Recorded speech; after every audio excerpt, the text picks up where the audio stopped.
My name is Ethan. I was 12 at the time. That night, I woke to frantic banging on the back door and desperate cries for help. My heart nearly jumped out of my chest. When I rushed downstairs, I found Ryan, my 13-year-old neighbor, standing there drenched in blood, his arm torn open, shaking like a leaf. I pulled him inside, slammed the door shut, and threw the lock. Ryan collapsed onto the floor, gasping for breath, whispering through tears. He, he killed them all. His eyes, wide and terrified, told me everything I didn't want to believe. Our houses were separated by a tall brick wall, maybe 6 feet high, with a ladder propped between them. Ryan said he had climbed over after escaping the man who had just slaughtered his family. A deranged figure everyone in the neighborhood called Mad Harry. Minutes later, the front door shook violently. The pounding was relentless. I held Ryan tighter, praying he wouldn't bleed out right there in my living room. I could hear the man outside, breathing heavily, furious, searching. He knew Ryan was here. Every strike against the wood rattled through my bones. Ryan lay on the sofa, blood soaking into the cushions, his voice fading. I brought him a glass of water, but my hands trembled so badly I spilled half of it on the floor. All I could do was hope he would survive until help arrived. The pounding stopped only when sirens wailed in the distance. It wasn't until nearly 3 in the morning, when the police called my name through the door, that I finally dared to open it. They rushed in, carried Ryan out, and sped him to the hospital. I stood frozen in the doorway, my body numb, the echoes of fists slamming on wood still ringing in my ears. Later I learned what had happened before Ryan escaped. Mad Harry had beaten and stabbed his mother, grandmother, and uncle to death. He even dragged one body into the yard, rinsed the blood off himself with a garden hose, then fled on a stolen motorcycle. The police launched a massive manhunt with hundreds of officers. By morning, they caught him hiding just a few miles away. But that night left a scar I'll never forget. Sitting in a dimly lit room, my best friend bleeding beside me, while on the other side of the door, a murderer tried to break in. It was the night I realized how thin the line is between safety and hell. I was 17 when my entire world ended in a single night. It started with a message from someone I once trusted. Daniel Harris, a man a few years older who had once dated my older sister. He had always been around, smiling, pretending to care. But when my family told him to stay away, something inside him broke. I didn't know then that he had been planning revenge for weeks. That night, around 2 in the morning, my cousin answered the door. Daniel and his friend Victor were waiting outside. Within minutes, screams filled the house. I was upstairs with my sister when the bedroom door burst open. They stormed in, tied us up with plastic zip ties, and gagged us with duct tape. I can still feel the cold metal of the window frame biting into my back as they bound us to it. Downstairs, I heard my father shouting, my little brother begging. My mother's voice was the last I heard before silence swallowed everything. When they dragged me downstairs, I saw what they had done. Blood pooled across the tiled floor, and the air was thick with iron and terror. They questioned me about money, about where we kept valuables. I told them I didn't know. Maybe it was the truth. Maybe it was just fear choking my words. Daniel's eyes bored into me with something twisted. Hatred tangled with a flicker of something else. For a second, I thought he was going to drive that knife straight into my throat. But he didn't. Instead, he leaned in close and whispered, "You don't deserve this. Not you." His breath was hot, smelling of sweat and blood. He left me tied to a chair, trembling, while he and Victor finished what they had started upstairs. I'll never forget the sound of my sister's muffled cries, then silence. Before leaving, Daniel changed into my father's clothes, as if shedding the blood that clung to him. He looked back at me once, and for a moment I swore there was guilt in his eyes. Then he was gone. When the police found me hours later, I was still bound, surrounded by the bodies of everyone I loved. They said I was lucky. Lucky he had spared me. Lucky I was alive. But sometimes in the dead of night, I wonder if what Daniel left me with, these memories, this endless guilt, is worse than dying with the rest of them. People say small towns in America are safe, that nothing ever happens here. But I know better. I'm 18 now, and I carry the weight of being the only one in my family left alive after that night. The man who destroyed my life was Lucas. To everyone else, he was just another kid from town, someone quiet, someone ordinary. His parents worked slaughterhouses, he'd quit school early, and he picked up construction jobs here and there. Nobody thought twice about him. But debt and desperation can twist a man into something unrecognizable. Late August, Lucas was broke. He had pawned his uncle's old pickup just to get by, but he wanted it back. And that's when he decided he'd rob a jewelry store. Our jewelry store. My family's store.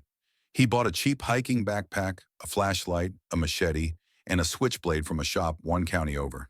He spent days walking the streets watching our building. Our store had 3 floors, and Lucas spotted the ironwork out front, bars that could be used like a ladder. That became his way in. In the dead of night, when Main Street was empty, he climbed up to the 3rd floor. He prowled through the rooms, rifling drawers, but found nothing. Instead of leaving, he just lay down on our couch and waited, waiting for us to wake up. Around dawn, my father carried a basket of laundry upstairs. Lucas thought he'd been discovered. He lunged out of the dark and stabbed him. My father screamed, loud, desperate, and tried to fight back. My mother ran up when she heard the cries. Lucas turned on her too. I woke to the chaos, heart pounding, and rushed from my room. I froze at the doorway. My parents were bleeding, struggling. Lucas, someone I recognized, someone I had seen around town, was hacking at them like an animal. I scrambled for the phone. Before I could dial, he was on me. The blade flashed, searing pain tore through my arm, and then my chest. I screamed before everything went black. When I came to, I was lying in a pool of my own blood. I could hear my baby sister crying in the next room, and then I heard him, Lucas, his voice low, almost gentle. "Go back to sleep, kid." For a second, the crying stopped. Then she whimpered again, and without hesitation, he silenced her forever. I wanted to crawl, to fight, to scream, but I couldn't move. After killing everyone, Lucas smashed our glass display cases, filled his backpack with jewelry, and walked out the back door like nothing had happened. The sun was already rising. People were starting their day, just a block away, with no idea what was dripping down the floors of our home. They say I was lucky. Lucky I survived the machete cuts. Lucky he thought I was dead and left me breathing.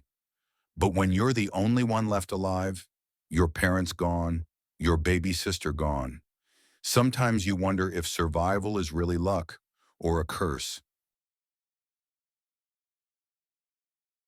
When I was 14, my family moved into a big old house on the edge of a quiet town. It was nearly 100 years old, the kind of house with creaky wooden floors and doors that never seemed to shut all the way. I had my own room upstairs, the biggest one besides my parents', and at that age it made me feel independent. My parents had this habit of leaving me alone in the evenings. They trusted me, and I liked the freedom. One Friday night, they went out for dinner, and I stayed behind, sprawled across my bed watching cartoons. By the time it was past 9, I realized I hadn't eaten. The house was pitch black except for the glow of the TV, so I grabbed my old flip phone to light the way. Its dim blue screen was enough to guide me down the narrow hallway and into the kitchen. That's when I saw him. There was a man standing at the back door, not hunched down, not hiding, just standing there like he belonged. He wore a dark hoodie and torn jeans. His hair was long, greasy, hanging into his face, and in his right hand, he clutched something long and metallic. At first I thought it was a crowbar, but then I realized it was a knife. He turned his head slightly when I entered. I'll never forget that moment, how casually he tilted his head, as if to acknowledge me, but didn't move. I froze. My phone slipped from my hand onto the tile with a sharp clack. That sound made me panic. I bolted up the stairs without saying a word. In my room, I pushed the lock on the door and backed into the closet. My chest hurt from trying to keep quiet. I heard the floorboards groan under heavy footsteps as someone started climbing the stairs. They weren't fast. They were slow, deliberate, like he wanted me to know he was coming. He opened my parents' bedroom door first, then the guest room. Each creak of a doorknob made me shake harder. When he stopped outside my door, the silence was unbearable. I thought for sure he could hear my breathing. Then from outside came the sudden wail of sirens. Red and blue lights flashed against the thin curtains of my window. The man's steps quickened. He thundered back down the stairs. I heard the rattle of the back door, then nothing. Moments later, the front door burst open, and two officers stormed in. They found me locked in the closet, pale and trembling. It turned out one of our neighbors had seen a man walking up to our back door earlier that evening, sliding a key into the lock. She thought it was strange that he didn't knock, and when she noticed the knife, she called 911. My parents came home just after the police. My mom clung to me like she would never let go. The man was gone. He had slipped away into the night. We changed the locks the very next day, but we never learned how he had gotten that key.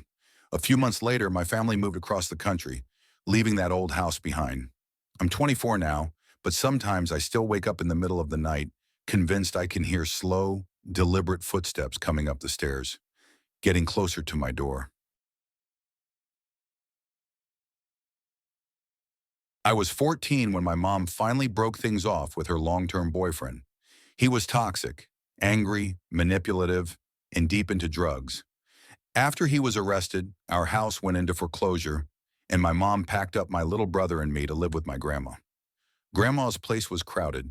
It was a small three-bedroom, but somehow it held my mom, my brother, two of my aunts, and grandma's boyfriend, Frank.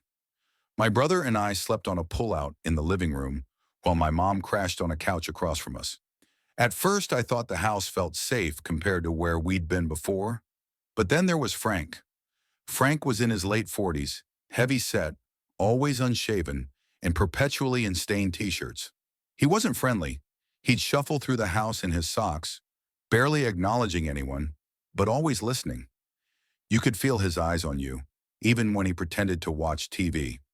One day, while helping Grandma carry groceries in from the car, I caught Frank out of the corner of my eye. He was in the backyard, crouched near the shed, fiddling with something. I figured it was tools or maybe yard work, but when he stood up, he quickly shoved a long, dark object under his jacket and scurried back inside.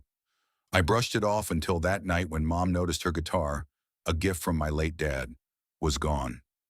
At first, we thought maybe one of my aunts had borrowed it, but a week later, Mom spotted it hanging in the window of a pawn shop.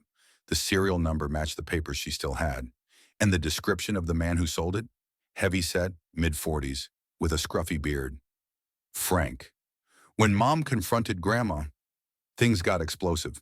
Frank stormed out for a few days, but when he returned, he was worse.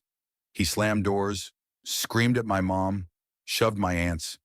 He tried to act like nothing happened with Grandma, but the rest of us avoided him at all costs. Finally, after one particularly bad fight, the cops came. Frank was told to pack up and leave. He cursed us out, loaded his car, and disappeared. For weeks, we were terrified he'd come back in the middle of the night.